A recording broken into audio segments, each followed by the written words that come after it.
Good evening, good evening, good evening, and welcome to another episode of Terror Radio Podcast. If this is your first time joining me, then welcome. This is a podcast dedicated in bringing you the best of horror and thriller, old-time radio broadcasts, as well as original stories. If you've been with me from the beginning, hey y'all, I have a lot of surprises for you. I'm your host, Keith, aka the Radio Show Nerd, and I'm going to begin a sentence. And it starts like this. A couple needs a room, and you can fill in the blank. It will be very interesting to see what you come up with. So, without further ado, this is Terror Radio. The two radio series highlighted tonight are The Creaking Door and The Clock.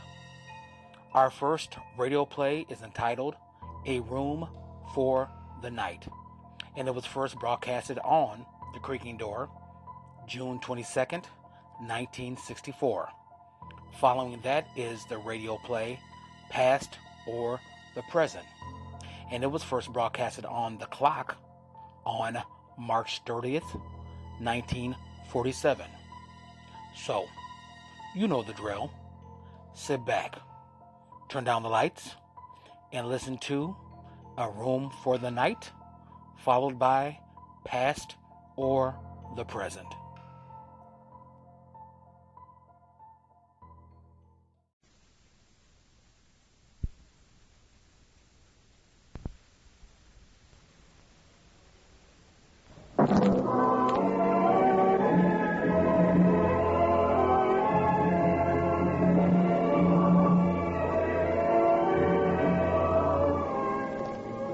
I have flown, I have sailed, I have moved about this world of ours, and ever in search of the finest of its kind, we bring you the tops in spine chillers.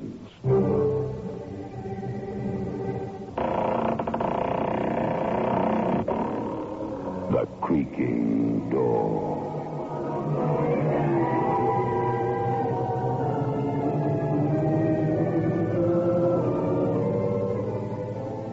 The manufacturers of State Express 3/5 Filter King cigarettes take pleasure in presenting The Creaking Door.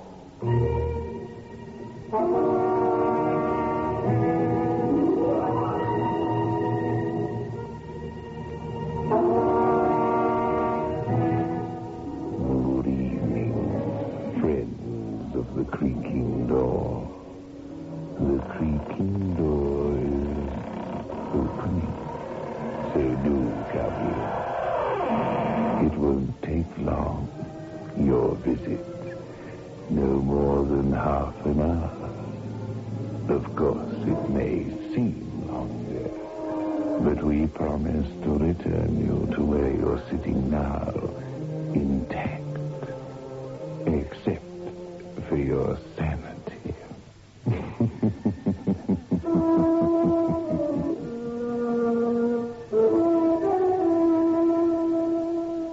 Get 3/5s.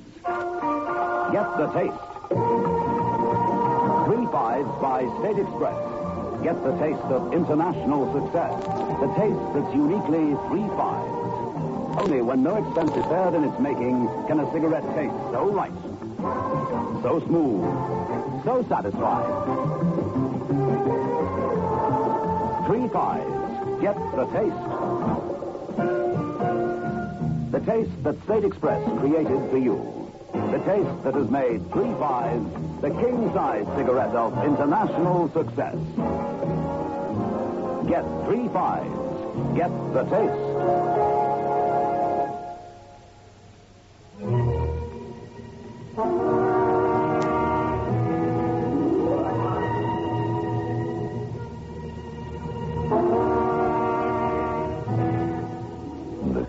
battles forward over the rough coastal road against the elements of wind and rain. Shivering slightly, Sally Nibble snuggles closer against her husband, as if seeking protection from the malignant forces of nature. Oh, it's all so frightening. Depends on the way you look at it.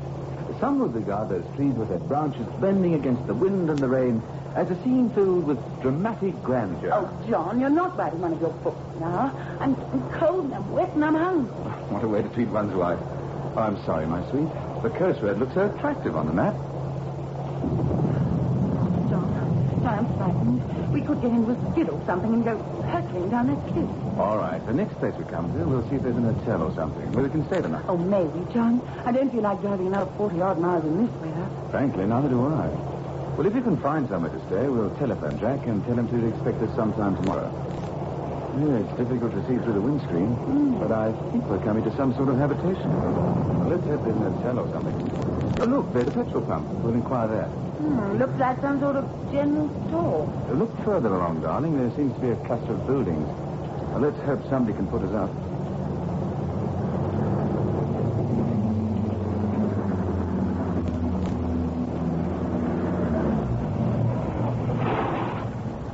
There's no need to get out of the car, darling. Just sound the hooter. No point in both of you getting wet. The place looks deserted. Oh, there must be somebody there. Oh, there's someone now. He's dressed as though he's going to man a lifeboat. I can't blame him in this weather. Yes, sir. Fill her up, please. Yeah.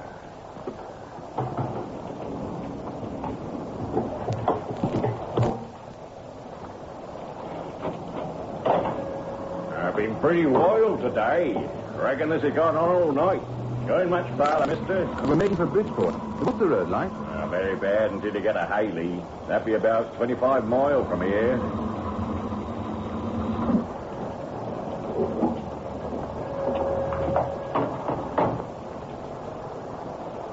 You be wanting anything else? Oh, no, thank you.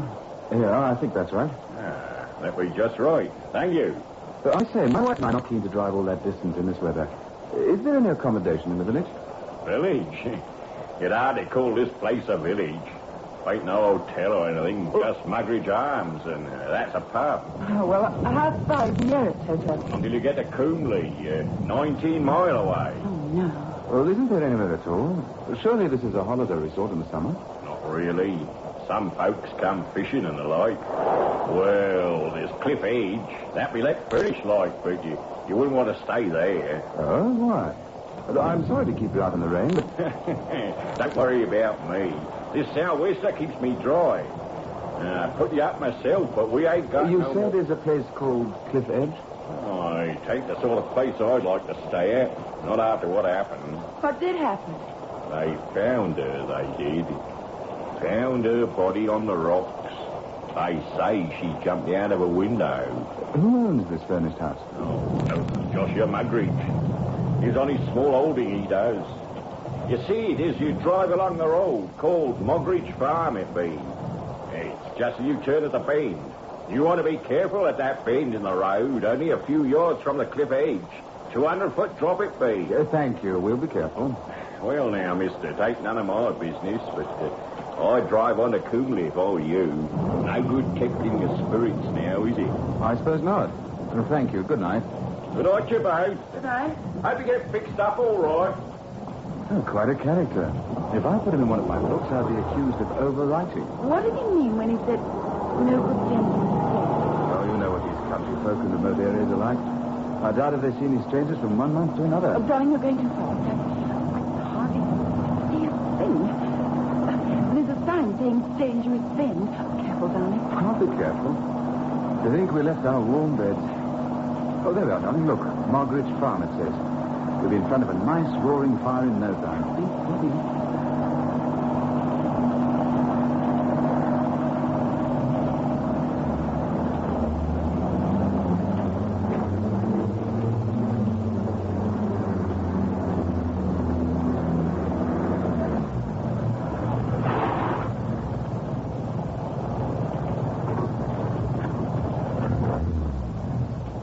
You stay here, dear. There's no point in us both getting wet. Somebody's heard the car. I saw Shadow go across the line. Good.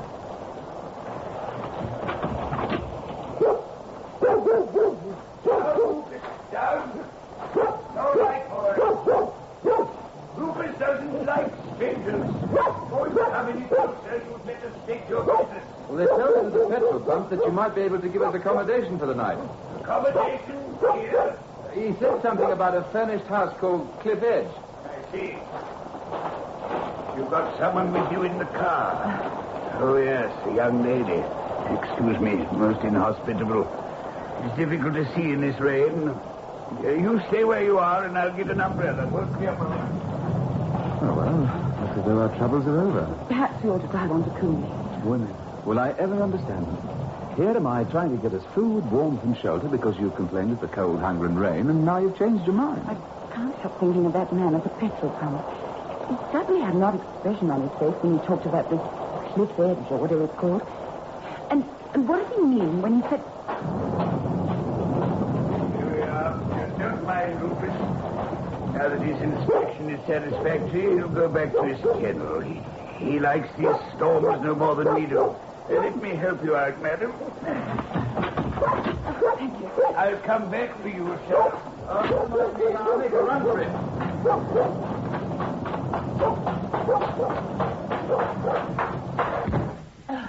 Through here.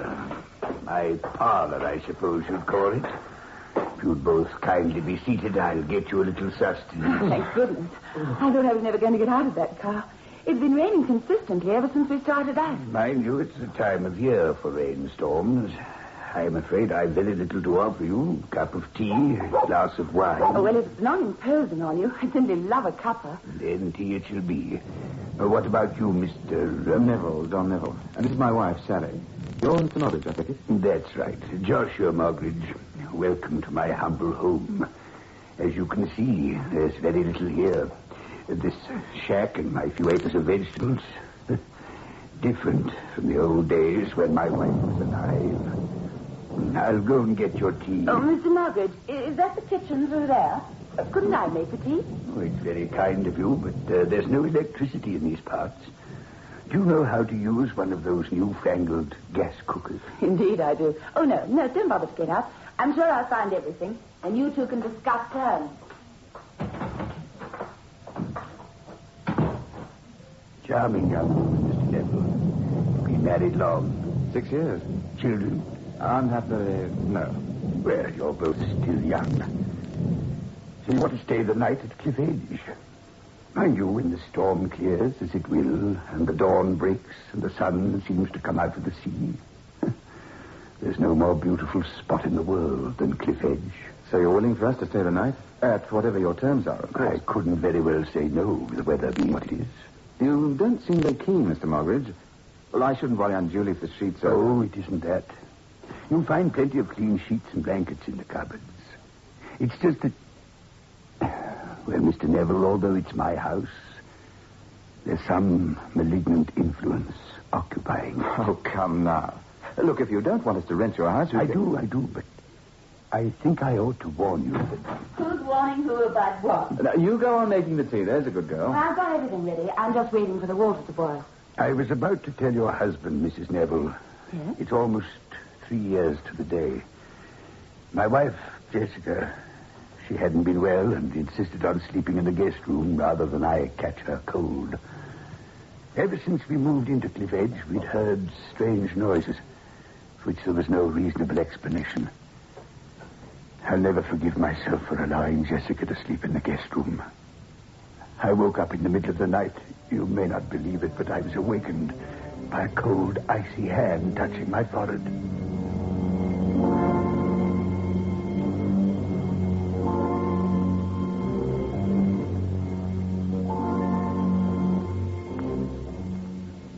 What was there? I must have been dreaming. No. Heaven preserve me. It can't be. Jessica. Oh, no.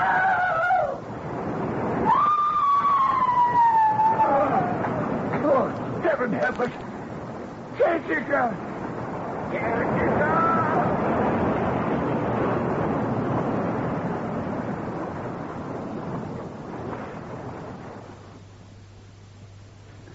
I suppose you both regard me as just a superstitious old man, but when I summoned assistance and we got to my wife, she'd hurled herself from the bedroom French window to the rocks below. I tell you, when I got to my wife, her dear dead face was staring up at the moon. The horror, the expression of terror. Something had so frightened her. Sorry. Foolish coroner, because my wife was given to nightmares, they brought in a verdict of death by misadventure. Said she did it in her sleep. Oh, good. There's a kettle boiling up. I'll make the tea. I'd rather you hadn't told that story. My wife is highly susceptible to suggestion when it comes to ghosts and things. And you, sir? I'm a writer. Good heavens, forgive me, John Neville, of course. Didn't you write The Temple of Reason? Yes, I did. Yes, I've read quite a few of your books. It's a pleasure to meet you, sir. Thank you. I wonder what Sally's doing with that tea. I think... You think what, my darling? I'll leave it unsaid now that you've been a good girl and brought the tea. Here, let me take it from you, Mrs. Neville. Thank you. I was just telling your husband how much I admire his books. So do I. Milk and sugar, Mr. Margaret? Just one lump, thank you, and milk. He is a good writer, isn't he? Mind you, we shouldn't tell him that. He gets so conceited, don't you, darling? No chance with you around, you little monster. Here's your tea. Thank you. Ah, nectar of the gods. I think you'd better move on from here and not stay at Cliff Edge. Oh, dear. Just as I was beginning to feel snugly warm. Why do you say that, Mr. Margaret? My wife was not the only one who fled from some malignant force to her death.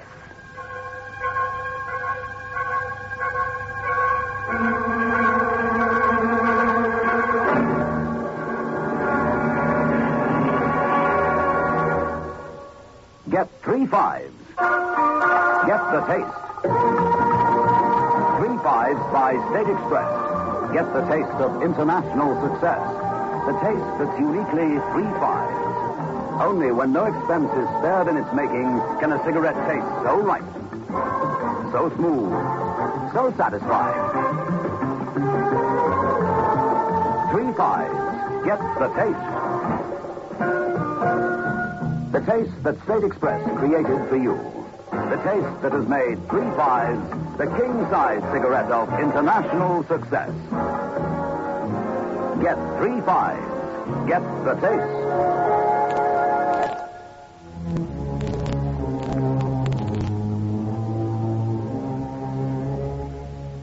Well.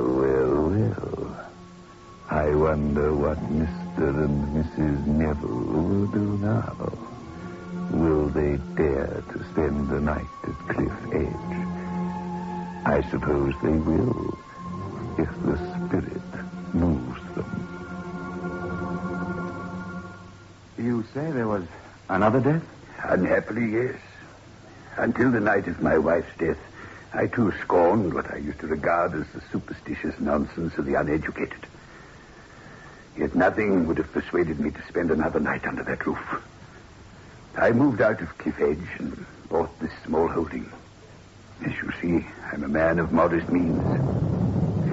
Like yourself, a stranger inquired as to the possibility of obtaining accommodation in the district. I allowed a not unnatural sense of greed to get the better of my instincts. He rented Cliff Edge for a fortnight. After he'd been there 3 days, some children playing among the rocks found his mangled body. He'd obviously fallen from the same window.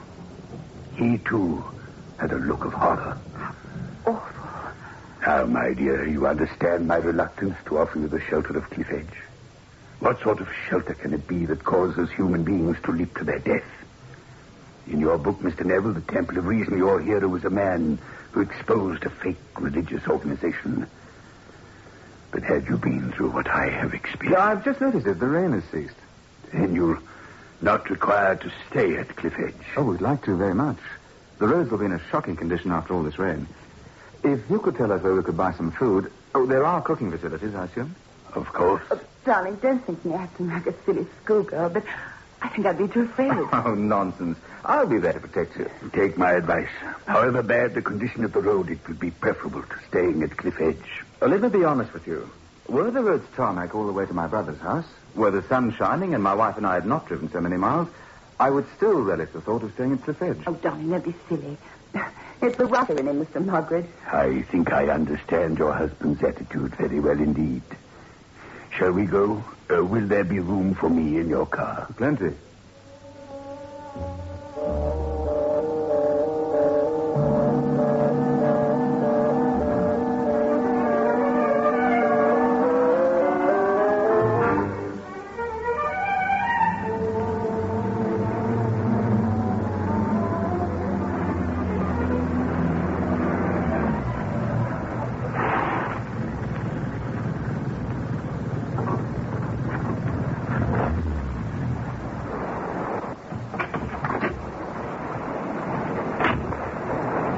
This is Cliff Edge. I wish you'd change your mind, John. Now, darling, you said yourself you didn't want to act like a silly schoolgirl. How'd you get?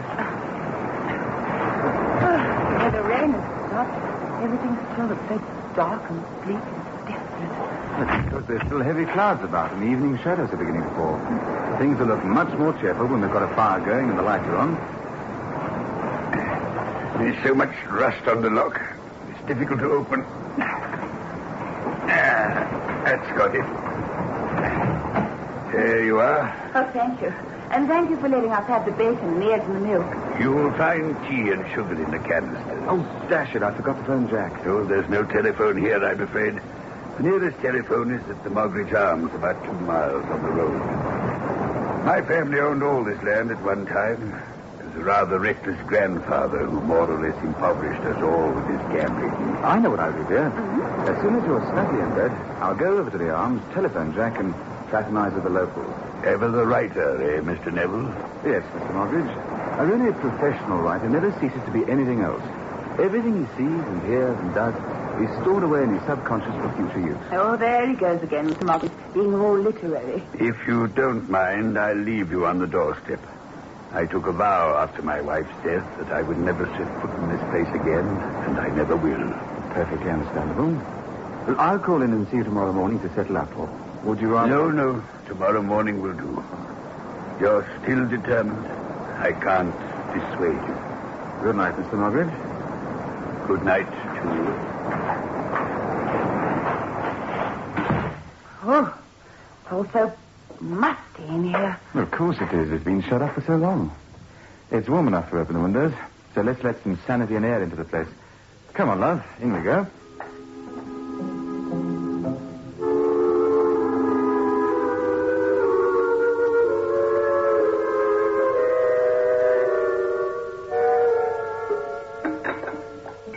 You're a marvel, my love.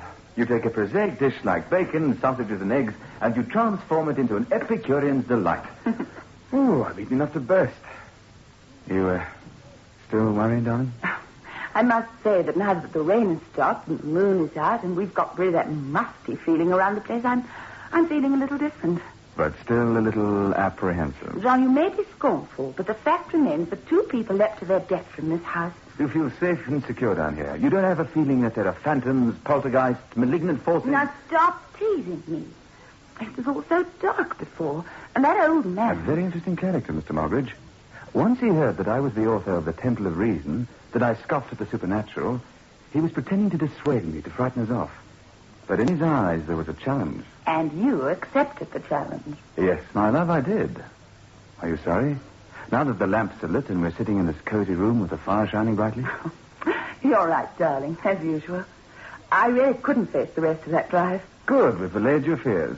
There's only one more enemy to defeat. Stop writing a script. I'm trying to put at rest the mind of the woman I love. Come on, darling. Let's go and have a look at the bedroom. All right. Which one? Well, the main bedroom. The bedroom we're going to occupy. The one facing the sea. Come on.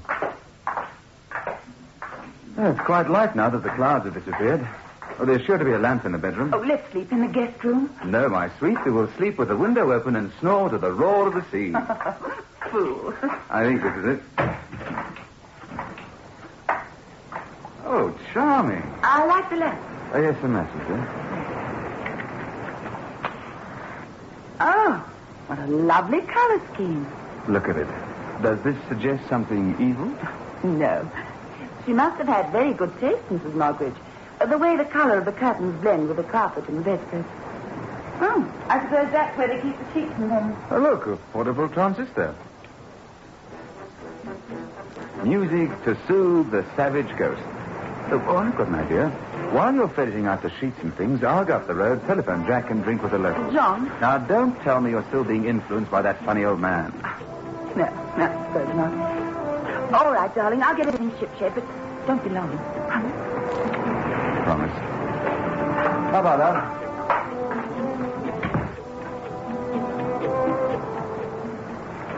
You have been listening to The Benny Morris Show. And now here is a summary of the programs you can hear. Oh, there's the sheets. Now I wonder where the blankets are. What's that? John? Oh, no. Nothing. Oh, where's John? We should come back. Don't be a fool. Could be a stray cat. Who is it? No! No! All right, darling, everything's all right. It's not a ghost. It's Joshua Margaret. It's sheet off him. Now, don't move or I'll kill you as you killed your wife. It was only a joke. I was only playing a trick. I wasn't going to do any harm. Chloroform. I can smell chloroform. Yes, dear.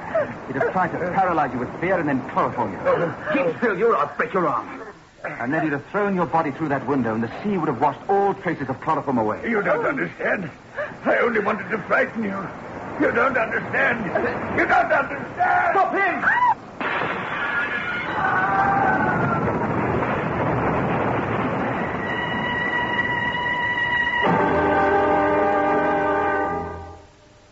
Oh, there it is, Sergeant.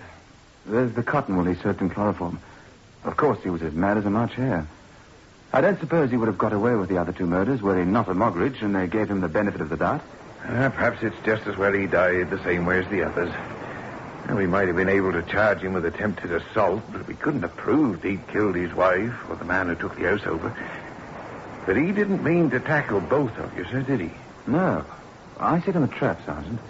I told my wife in front of him that I would be going to the Moggridge Arms to telephone my brother. I knew that he'd be watching this house, waiting for me to leave. All I did was to walk down the road, nip behind a hedge, and came back into the house through the kitchen door. From then on, I watched every move.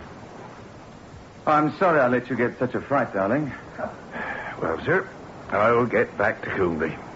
I never was satisfied with the verdict of the inquest on Mrs. Moggridge or Mr. Burnside. What about you two? Will you stay here the night? Well, not us, Sergeant. We'll drive to Coombe, too. I wouldn't stay a night under this roof for all the tea and china. Why, I should think that would be my driver. Funny, no one here. Seagulls. At least I think that's what it is. Well, let's go before I go off my rocker, too.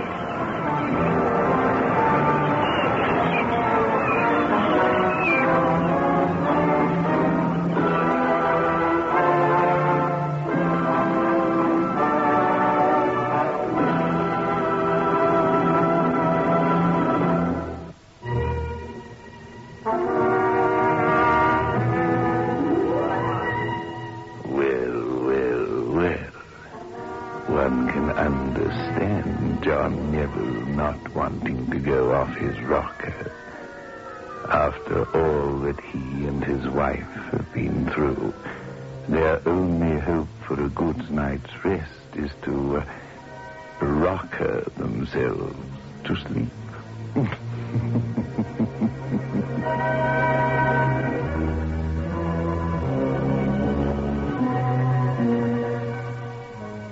Get 3 fives.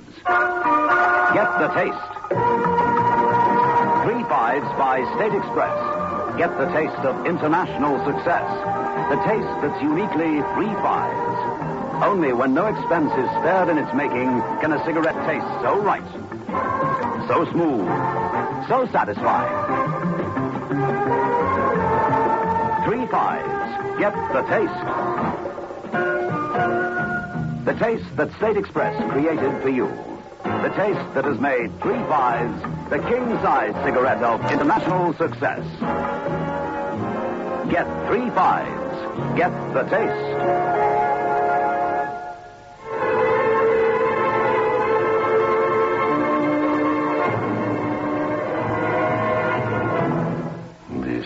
Your host back again. Just a reminder of our rendezvous next week. Where are we going?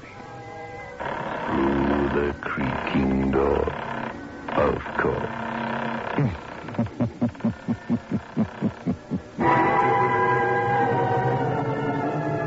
The manufacturers of State Express 3-5s Filter King cigarettes invite you to listen next Saturday at 9 o'clock when they will again present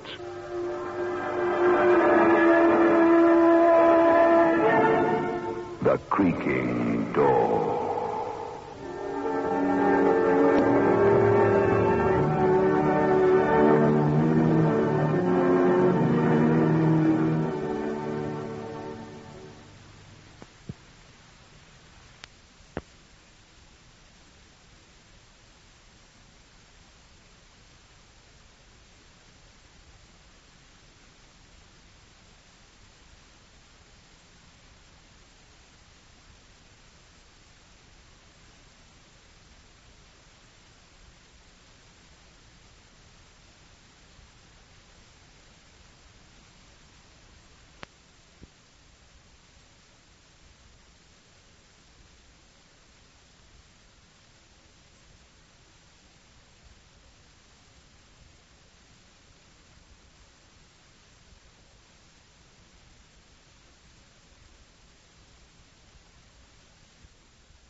Sunrise and sunset, promise and fulfillment, birth and death. The whole drama of life is written in the sands of time. We present a new series of radio programs, The Clock.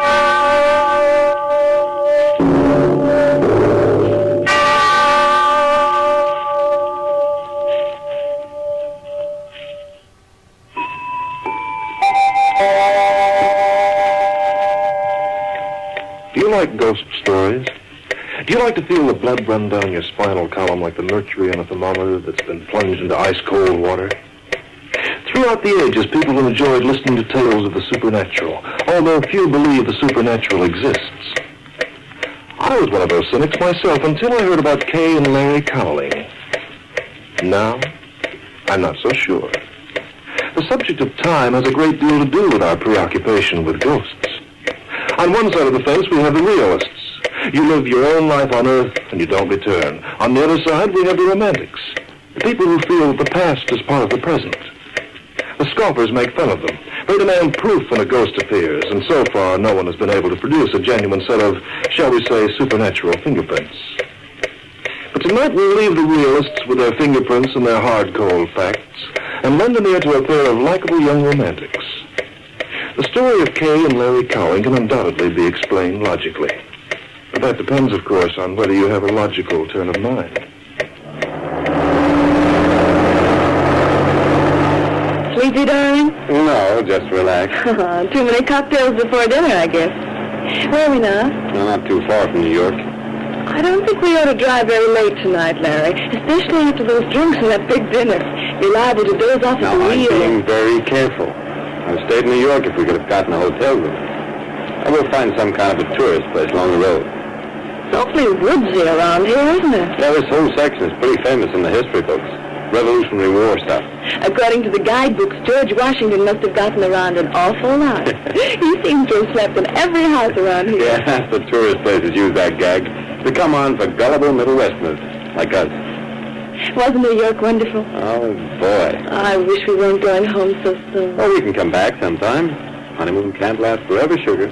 Papa's got to go back and make a little dough. Oh, it's too bad we couldn't stay on longer, though. Dying to buy a few antiques. Oh, listen, half that stuff is phony. They get hold of a rocking chair, kick it around till it looks like it's been through a war, then up the price and tell you Alexander Hamilton used it. Oh, you and your hard-headed realism. He's no romance. Not at all. Well, I wouldn't go that far. Okay. Now, what you driving? Looks that way. It's been threatening for half an hour. Now we'll have to find a place for the night. Uh-oh, here she comes. I'll close that window, honey. Goodness, it's a cloudburst. We won't drown, but I can't guarantee the car. We should have kept on the main highway. This road will turn into a mud hole inside of 5 minutes. Are you sure you know where we are, darling? New Jersey somewhere. I will stop at the first house and check our directions. Larry, look out!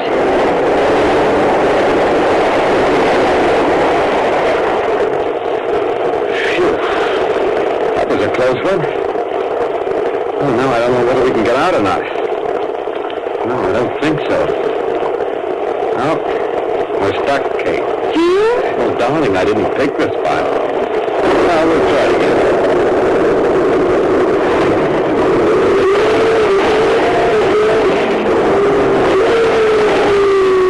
No, it's no use. We're stuck fast. Now what? Oh, we stay here until the rain stops. But it's getting so dark, Larry. Would you prefer to walk? In this rain? Wait a minute, what's that shining through the woods? It looks like a house light. It doesn't seem bright enough for that. Oh, well, we may as well take a chance. Come on, honey, we'll make a run for it. Ready? Uh-huh. Let's go.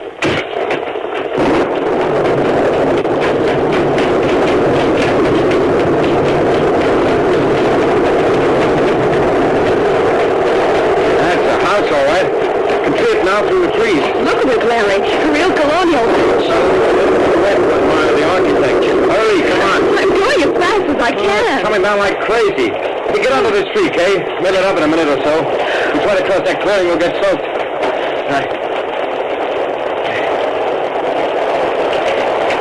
Did you see the house again when that lightning flashed? Yeah, all shutters and white shingles. There's some kind of a lamp burning over the door.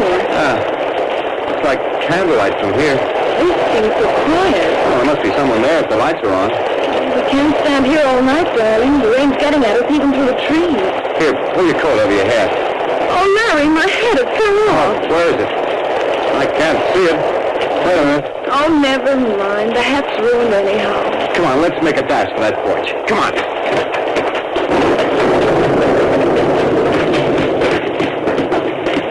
Oh, here we are. What's that sign say over the door there, Kay? Ye olde Sunnyside Inn. Sunny side is right. Well, there must be a hotel, Larry. He's had a break. I hope they got a room for us. Where's the doorbell? Well, there isn't any. Oh, here's a knocker over here. Oh, I can see it's going to be one of those quaint little joints. Larry? What? Look over there. Why, they're horses. With saddles on them. They're hitched to those posts. I've never seen saddles like that before. Oh, good evening. What do you want? Well, a room if you have one. We're not taking strangers in tonight. You run a hotel, don't you? Find another spot to tether your horses. Tonight the place is closed. Bring 'em in, Bess. There's no fit night for a dog. But Seth, Do as I say, woman. come in. Oh, thanks. Go wine and tend to your guests. The throats are parched and they're calling for ale. All right, all right. Where are you from, Silas? Laporte. Laporte? In France? No, Indiana. Indiana? What in the name of Satan is Indiana? Why, you don't know where Indiana is? Say, what kind of a gag is this? Gang? Yeah, what's the idea of that get-up? You speak the king's English, and yet your language is foreign. So is your dress. Well, no matter. You're here for the night. Set yourself at that table, and I'll see about your lodgings. Larry, isn't he queer? You got a load of that outfit? Knee breeches and a wig. And the old lady, she was wearing a costume. Oh, he certainly do it up brown in here. Oh, what do you mean? Well, this atmosphere, it's like a masquerade. You think they're just putting on an act? Of course, Kate. I'll bet the tourists eat it up. But why was she so rude to us? They didn't sound as if they were very anxious to have guests. All part of the background. I think it was kind of cute if we weren't so wet. Larry, Yeah? look at this room. Well, what about it? Just a bunch of antiques. But these antiques are new. So what? And look at the candles along the walls. They don't have electric lights either. Oh, part of the routine, that's all. I'm not so sure. You're not so sure of what? There's something about this place.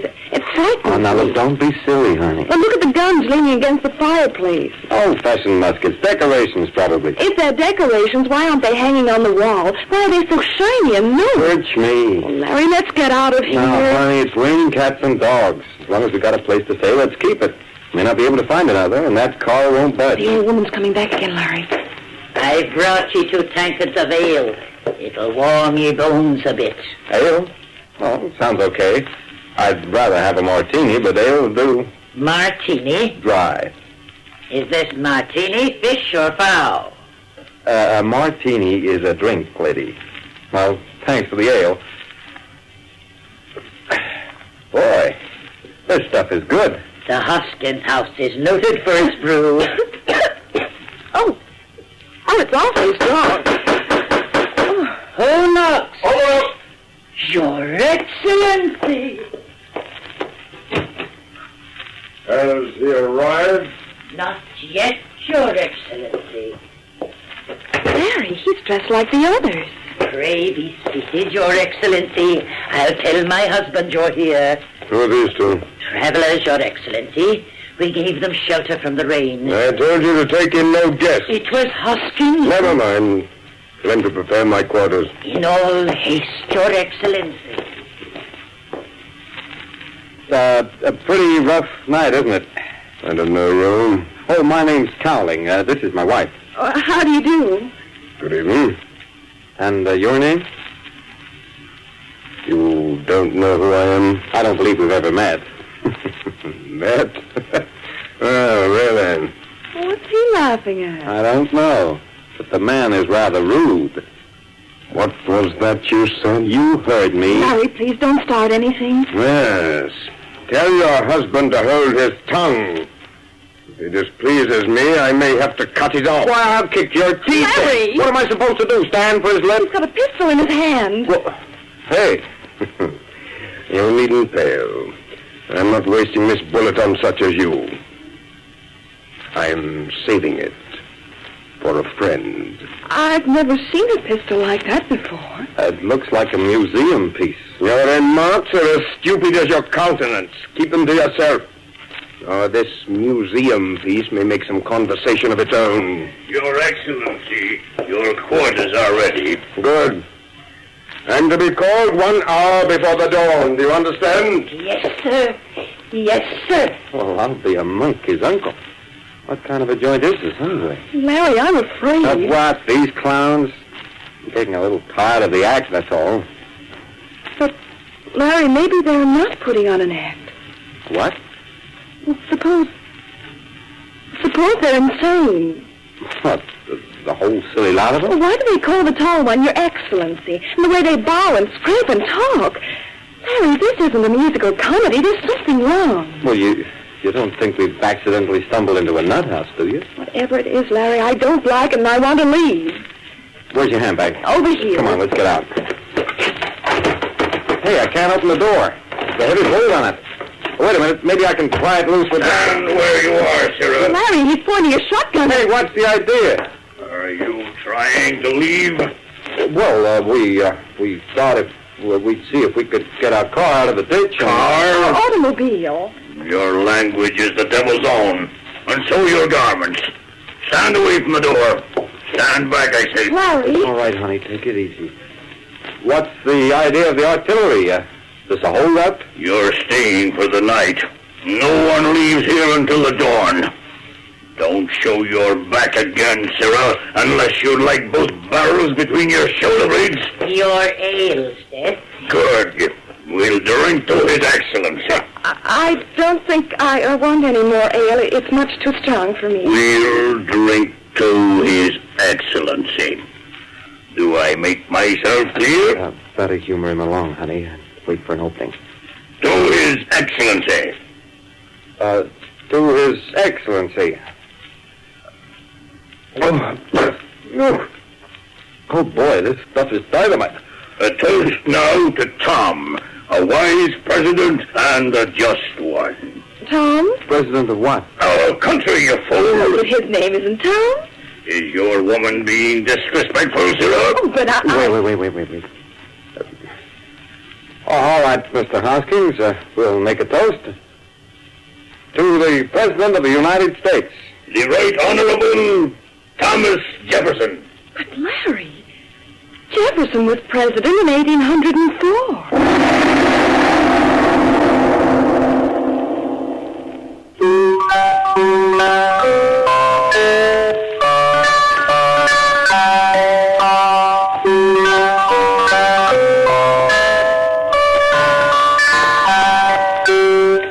150 years and more is a long, long time. And since the year of our Lord 1804, many men have gone to their just reward. How many of these have returned, even for a short space of time, is a question that might be answered by the romantics. And only a realist will insist that none have returned at all. Your room is here. You will remain inside for the night. When the sun rises, you will be permitted to leave. You keeping us prisoner here? It were best for you, young man, to mind your tongue and shut your eyes until you leave. The affairs of this house tonight do not concern you. Larry, don't argue with her.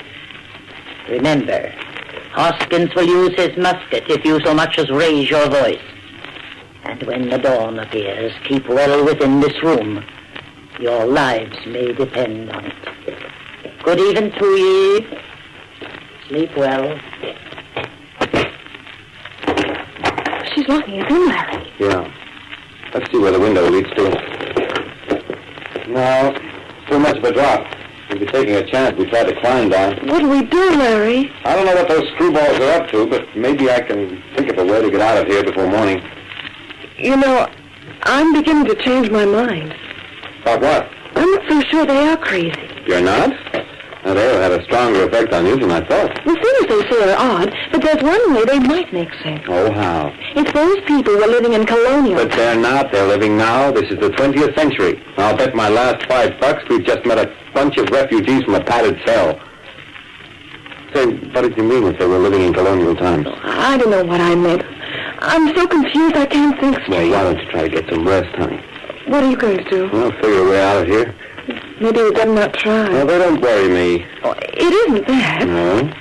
Well, somehow I want to find out what she meant when she told us to keep well inside the room at dawn. So what's got into you?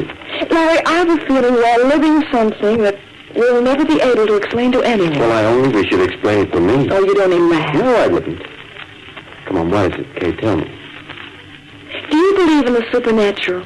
Well, you mean ghosts and things like that? Oh, not exactly. Well, then what? These people, Larry, they exist. Well, I mean, we see them, we talk to them, and yet I don't think they're alive. Oh, hey, now, take it easy. You need some rest, honey. I knew you wouldn't understand. Why should you? I don't understand myself. They're nuts, that's what they are. Crackpots. And when we get out of here, I'm making a full report to the local cops. Oh, I'm so tired. Oh, come on, lie down over here, baby. Aren't you going to try to get some sleep yourself? No, I've got some heavy thinking to do between now and morning.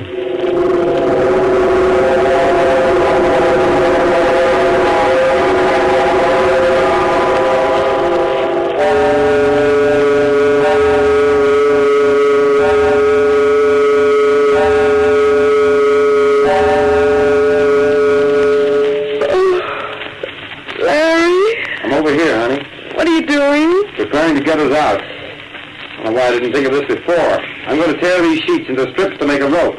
I'll lower you from the window first, then follow you. Well, suppose they see us, Larry. We'll have to take a chance. The dawn's coming up. It stopped raining. Yeah. Trees look so unreal. It's like a dream, Larry. The whole thing was like a Then dream. it's time we woke up. Okay, Debbie, come over here to the window. Are you scared? Just a little. You'll be all right. Here, help me with... a rotten break. Oh, what's the matter? Oh, look at that clearing down there. Larry! Yeah, 6 of them. They'd spot us in a minute if we try to get out. What are they doing? It looks like they're holding some kind of a meeting. Oh, wait. Hey! Larry, it's a Jew. Holy smoke. Those men over there are doctors. Look at the instruments on the table. The two in the middle must be seconds. The guy in the white shirts with the pistol. One of them is the man we met downstairs, the one they call Excellency. Yeah. Where have I seen the other one before? I've seen him too, Larry. Or at least I've seen his picture. They're back to back now. Now I know why they let us in here and kept us prisoners. They'll kill each other, Larry. Steady, Kay, steady. Ready, gentlemen? 1, 2, 3, 4. Larry! The one on the right just shot into the sky. He did it deliberately, Kay. But the other one... Well, look at him. Well, look at the coward. He's taking aim, Kay. He's... Why...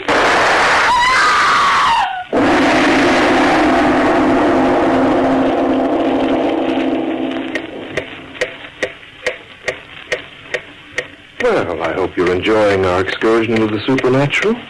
But I'm afraid Larry and Kay aren't. Somebody's coming in. I'm going to take a sock at him. It's our only chance. No, Larry, don't. They'll kill us if you do. Easy now. You saw the duel? Duel? Don't make me laugh. That was murder. You're wanted downstairs in the tap room. Come with me. And mind you don't try any tricks. I'm going to watch for an opening, Kay. When it comes, get ready to run. Carrying someone in. That's the guy who was shot. Oh, look at his shirt front, Larry. It's covered with blood. He hasn't got a chance. He'll be dead inside of an hour. Put him in the corner room. Surgeons will probe for the bullet. Here are the strangers, sir. I'll take care of them. You stay with him. Well, you witnessed the duel? Oh, yes. We witnessed the duel. Come into the tap room. Where's the hero? Where's His Excellency? He did a very fancy job. Be quiet. He's got a wonderful sense of fair play. What do they call him besides Your Excellency? The butcher? I said be quiet. I won't be quiet. This man is a murderer. He ought to be jailed. Were you referring to me? You're darn tootin' I was referring to you. Your opponent deliberately fired into the air, and then you killed him in cold blood. Your language is offensive, sir. Well, that's too bad. I demand an immediate apology. How would you like a punch in the jaw instead? Larry, please. I see you still don't know who I am. You young fool, he's one of the best shots in the country. I've just got rid of a major nuisance in my life. Now I shall be forced to wipe out a minor one. You will give me satisfaction on the green tomorrow, sir. No. And meanwhile, you'll take my glove in your face. I work without gloves, brother. Like this. Thanks for your hospitality. Come on, Kay, let's get out of here fast.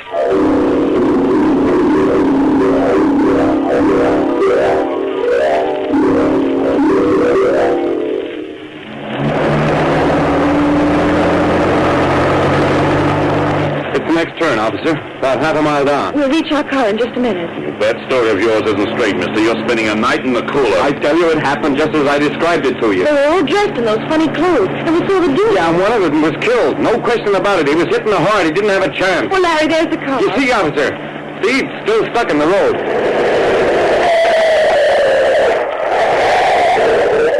Oh, where's the house? On the left, about 300 yards up behind the tree. Wasn't it on the right, Larry? No, the left. Will you make up your mind? Oh, look, it was this way. Come with me.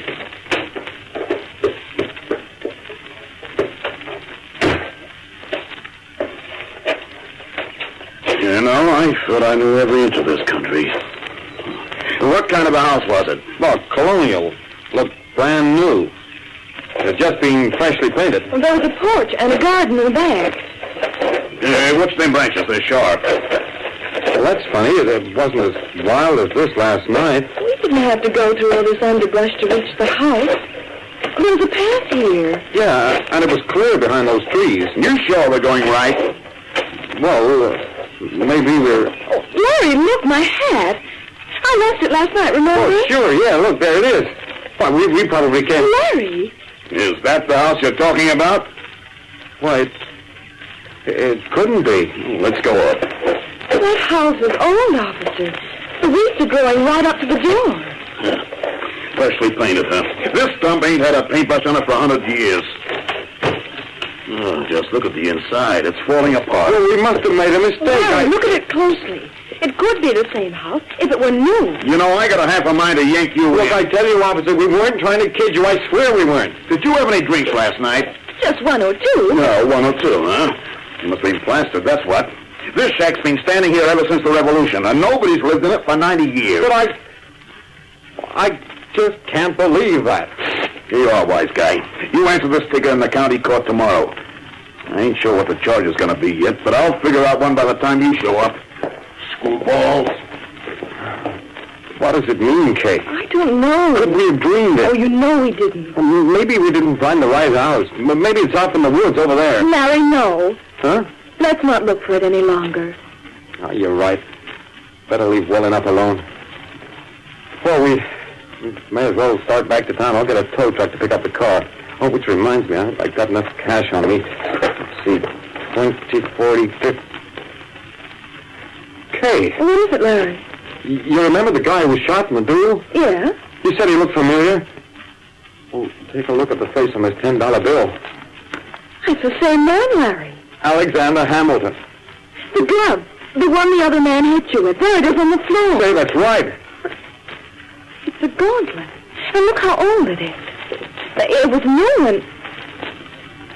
Larry, the initials on the wrist. A.B. A.B. If the other man was Alexander Hamilton, those initials must stand for... Aaron Burr. The man who actually did kill Hamilton way back in 1804.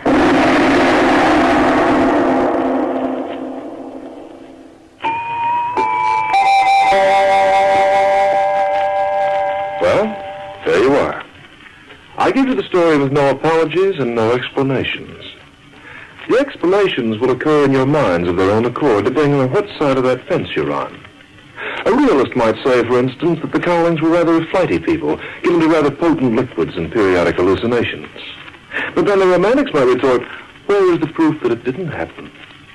As for me, I take no sides. I've been around long enough to know that sooner or later the facts will out. It's only a matter of time. The Clock will be heard again next week, same time. This program was written by Lawrence Klee, and Hart Maguire was the Clock. Also heard were Leon Piers as Larry, Win Nelson as Kay, together with Fifi Banvard, Tom Farley, Owen Weingott, and Ken Warren. The Clock, directed by John Saul, is a Grace Gibson radio production. Well, that's the show for tonight. I want to thank you all for listening. And remember, you can find me on Facebook at facebook.com/terror1970, or you can find me on Instagram at Radio Show Nerd, or on the Twitter at Radio Show Nerd 1. And if you want to drop me a line, say hello, make a suggestion, a request, even a critique, respectfully, please feel free to email me at radioshownerd@gmail.com. I also have a YouTube channel, Terror Radio. Please check it out. Subscribe. Share the videos. Highly appreciated. Again, this is your host, Keith, a.k.a. The Radio Show Nerd, signing off.